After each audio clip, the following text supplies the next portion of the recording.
Welcome to This Week in West Hempstead, sponsored by Spiegel Law PC, 516-873-1683, Tiffany Dry Cleaners, and Reister's Bakery. Here are your hosts, David and Norm. Take it away, gentlemen. All right, thank you, Dan and Norm. It's good to see you. Oh, it's good to be here. Yeah, the weather's warming up. Dan's with shorts. I'm just noticing that. Listen, it's supposed to go up to 82 degrees and whatever. I threw something on. And we survived the education budget crisis. Yeah, we don't have to talk about it anymore. That's great. So. I love that. So that's about it then for the day. Yeah, we're done. Thank you very much. Thanks, everybody. Somebody must have died on the southern state. See you next time. Yeah, we'll get to that. But, locally, I was away, but I guess it rained on the parade. Literally. The Memorial Day parade got that canceled. Parade. And, one of the highlights in the community, they ended up having some sort of ceremony at the Legion's Hall. Yep. And so, that's exciting that they're able to do it. But, people love to go out and put their lawn chairs out and see the fire trucks and the marching bands. Right, and the Boy Scouts. And Joe Verone. And Joe Verone. So they hand out little flags. That was it. The kids love that. I love that. I wasn't here for Memorial Day. Was the weather really like that bad? It was a mess. Yeah, Sunday was worse. Sunday was a horror show, and if the weather had been like that, I would have been 100% behind it. It was damp. It was drizzly. I think we probably could have pulled it off, but I guess they just had to make a call at some point. And given how bad Saturday and Sunday were, I'm not terribly surprised. Well, you're dealing with forecasts. If they tell you you're going to be wiped out, why put 100 people in a parade and then watch them soaked?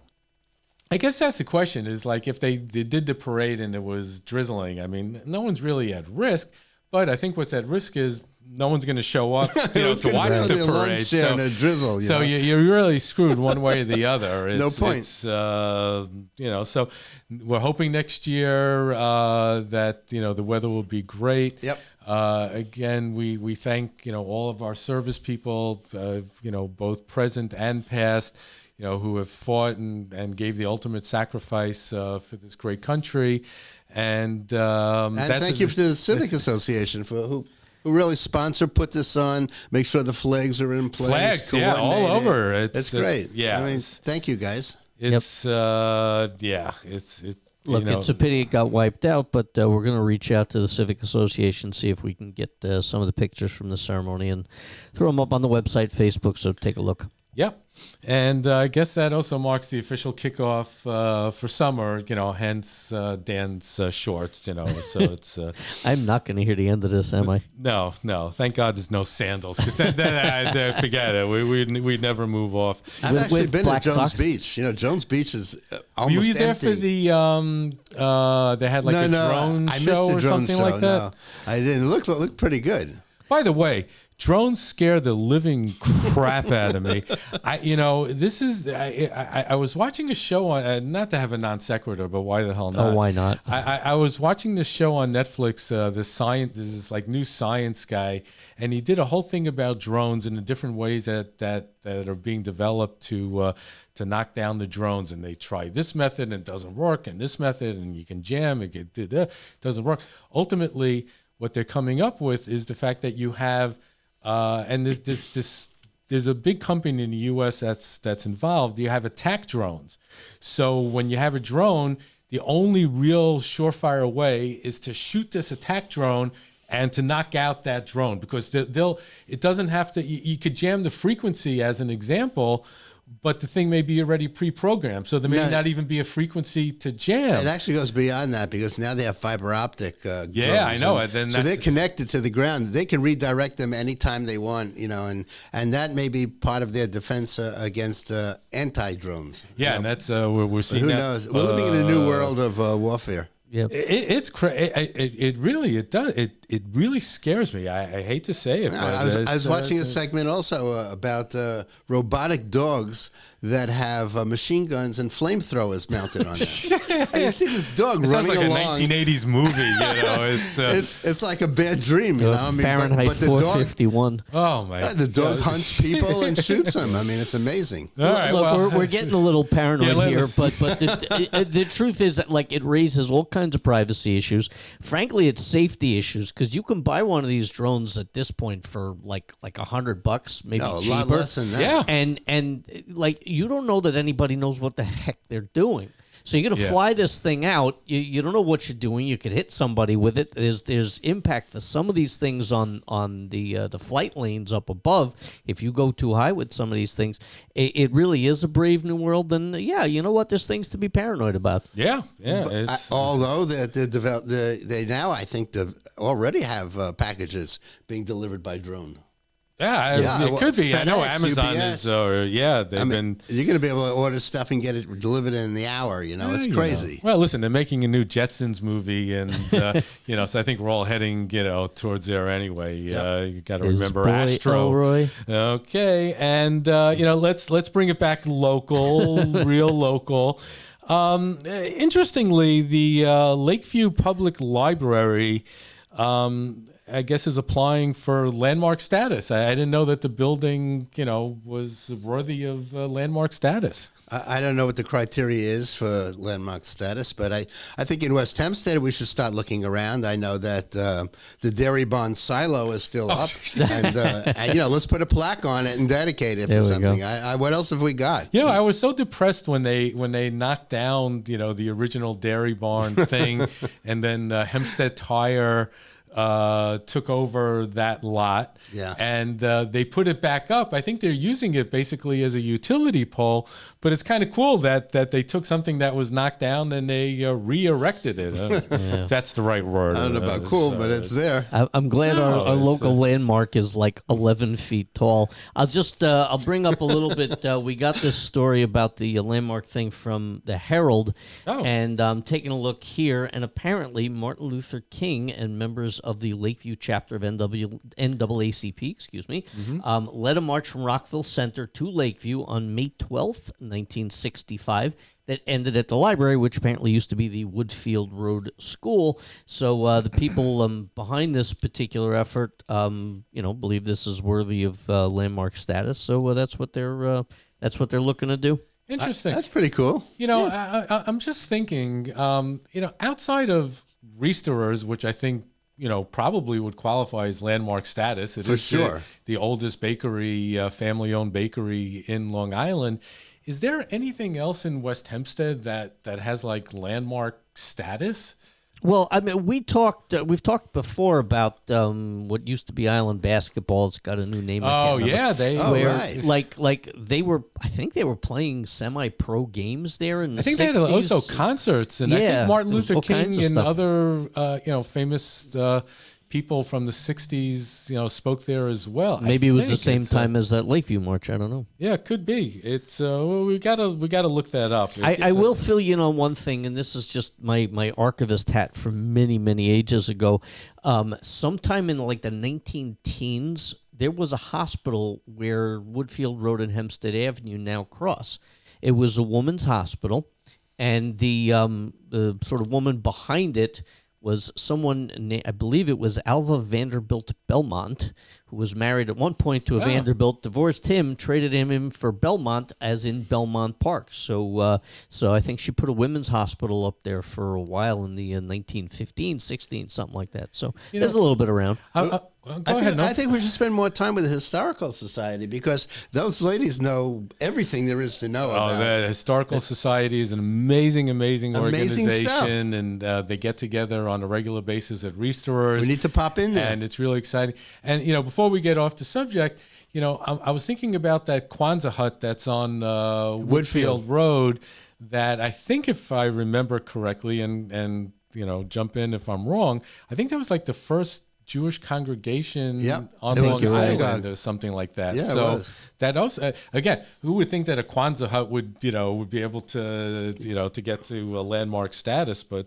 They're like multi-use houses from World War II. You pop them up in no time. And there's huge amount of space inside. It's like column free. what are they currently? What's in that Kwanzaa hut? I'm not sure. It was a beer distributor when I first Yes. got to town more than 20 years ago.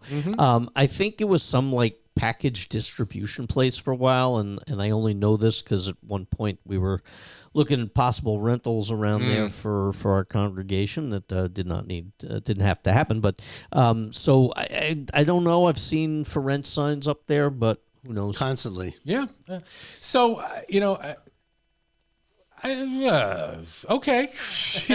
No, Dan's giving the sign that we got to take a break, and you know what? The truth is, Tiffany Dry Cleaners is always worth taking a break. So let it roll. Okay, Hi, Jeff. I'm Jeff Wenger, owner and operator of Tiffany Dry Cleaners.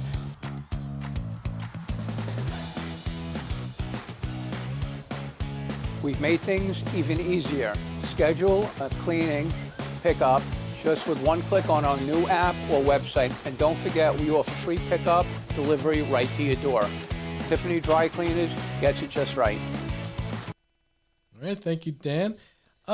So, Norm, I did a trek to Ohio very, very recently. I like to go in a car. I don't like to fly if I don't need to. My wife loves to sit with me for 9 hours, in the car.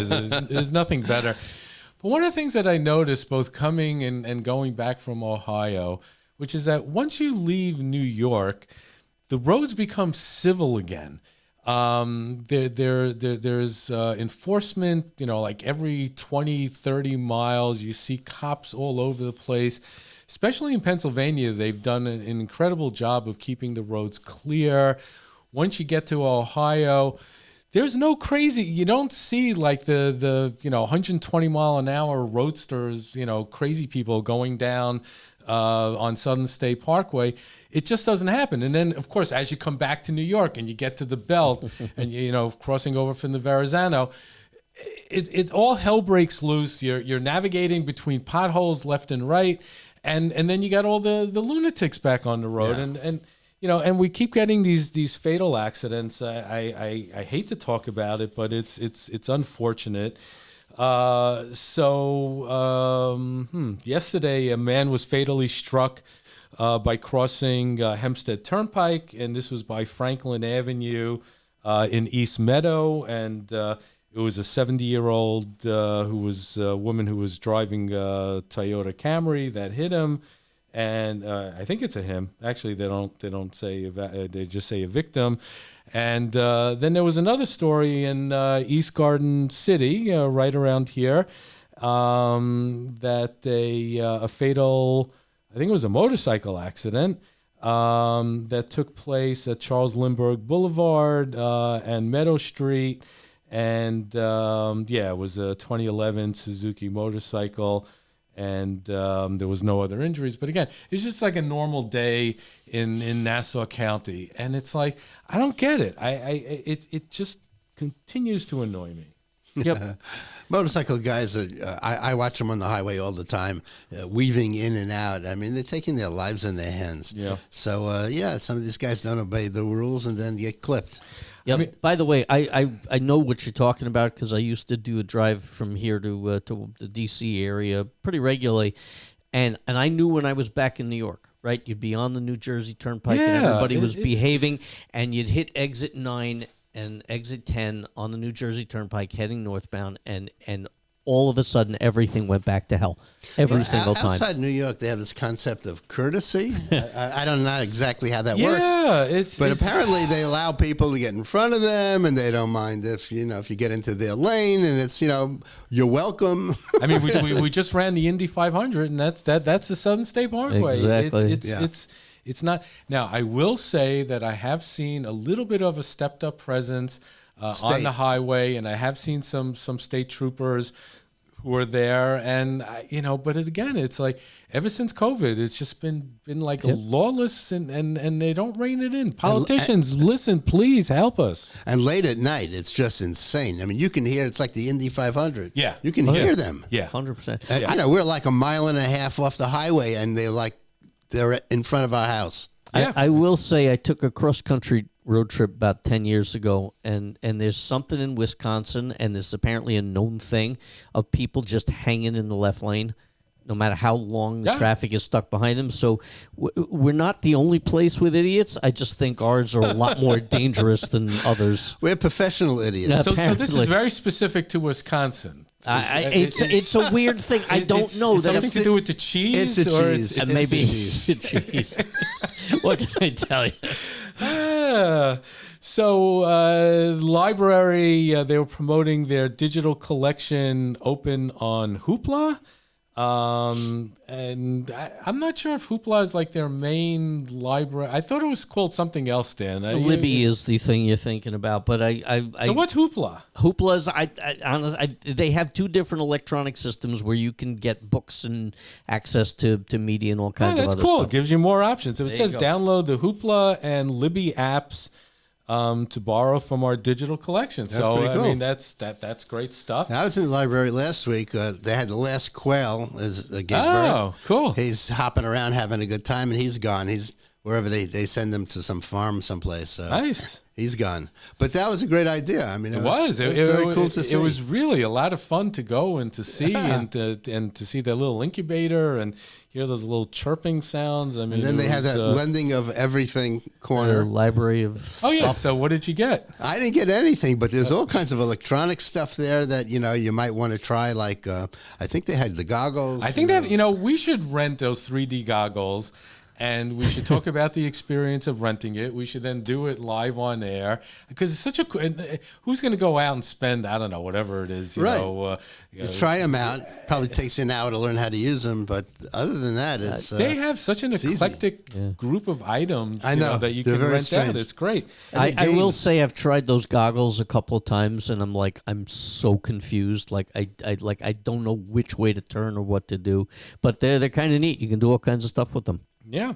So the libraries, and this is more of the Nassau Public Libraries, they are promoting the America 250 at the library, and it's something that they're pushing between May 26th and July 18th. There'll be lectures, performance, crafts and games, film, food, book talk across all libraries around Nassau County, and obviously including the West Hempstead Library. So I thought that was pretty cool. Anyone here looking for a hunting license? If you're looking to hunt, you can go to the Town of Hempstead website, and there are some links there that get you to the New York State Department of Environmental Conservation, and you can get your license. And they have all sorts of information for freshwater fishing licenses, and hunting licenses and trapping licenses and what are we hunting for here? Squirrels, pigeons? I mean, what do we got here? Yeah, I don't know. It's totally God illegal. forbid the squirrels. We love the squirrels. Yeah, not the quail either. We just had that quail hatch. We don't want anybody shooting at it. Yeah. So get your license. Go to the Town of Hempstead. Exciting stuff. Two of West Hempstead's mock trial teams earned courtroom victories.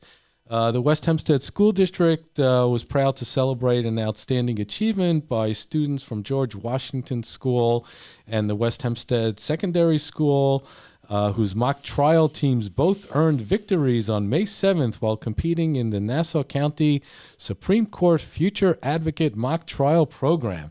So that's cool. I mean, it gives kids great experience. Very good experience. And also, it helps teach civics. Kids today clueless about civics. So the fact that the Adults school, too, by the way. Yes, I know. And young adults, old adults, no one cares. Comes out of your phone, I'm all happy and I'm great and it's my truth. And Dan, why are you egging me on? Why? Because we need a good rant. That's why. No, don't get me on social because we'll never get off of that. I'm going to go to my happy place, which Reesters. is even before we get to Reesters, but the New York Knicks, again, not West Hempstead specifically, but they're in the finals. We've been waiting a real long time. The town is going nuts. You know, the last time that the Knicks were in the finals was in 1999. The last time that they won was in 1973. And then before that, it was 1969, 1970 series. Can you imagine what New York's going to be like if they win? I mean, I hope it goes crazy. The town's going to go nuts. Yeah, well, listen, they banned. Again, I don't want to go into a rant, but you know, they had all these people that were on 7th Avenue. You saw them on top of the subway, whatever it was. They were on whatever. Top of But they were watching the Knicks, and you know, again, a couple of rowdies, blah blah blah. So I think the mayor decided that they can no longer do this. It's okay to destroy parts of the city, but you know, but Knicks celebrating a couple of rowdies. No, we're not going to go there. It was interesting that they rented Radio City. You know, that was great. Well, to have a party there, that was a great idea. Yeah, but keep in mind also that you know the Knicks are owned by MSG Entertainment, which are owned by the Dolan family. The Dolan family also owns Radio City. So, you know, there's that strong connection. And, you know, it was great to see all those people there. And now we can get to restores. Dan, what's going on there? There's nothing on special that I can see, but of course, all the great stuff. They had a bunch of things for Memorial Day. It's a little late for that now, but I'm sure they have some cookies floating around. So always an opportunity to go in there, find something delicious to eat. And of course, if you want to ship it anywhere you like, you can go to ourbakery.com. They got all kinds of stuff. You can send it to your friends, your enemies, anybody you want all across the United States. All right. Well, Norm, Dan, I think I'm going to go put on my shorts and go enjoy the warm weather. And time to tend the gardens. And I'm going to go get my hunting rifle license and whatever. No, not a rifle. Well, I guess you need a rifle to go hunting. Again, depends what you're hunting. Yes. Put your Knicks gear on while you're doing it. Oy vey. And want to wish everyone a great week. And we look forward to seeing you next week on This Week in West Hempstead. Stay well. Thanks for watching, everybody. Please be sure to visit our sponsors, Spiegel Law PC, Tiffany Dry Cleaners, and Reester's Bakery. To find out more or to reach out to us, come visit us on social media at Facebook and Instagram, or visit our website at westhempsteadecho.com.